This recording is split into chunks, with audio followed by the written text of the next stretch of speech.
want to teach you something real quick.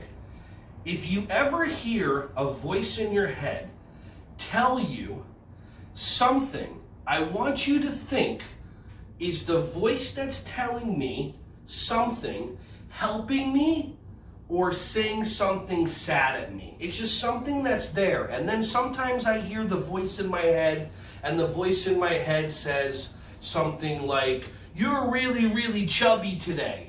Now, I can either get upset when the voice in my head says that, or what I do is I ask my heart. And I ask my heart, "What do you think?" And my heart goes, "Yeah, you're a little bit chubby, but you like it, and your friends love you, so that's okay." And then I go, "Oh yeah." So sometimes if that voice in your head says things to you that is a little bit mean, you know what? Talk to somebody about it, and then ask your heart, what does your heart think about you? And you'll see that your heart absolutely loves you. And this is a good way to have a conversation with kids about their emotions instead of suppressing them, how to work through them and breathe through them.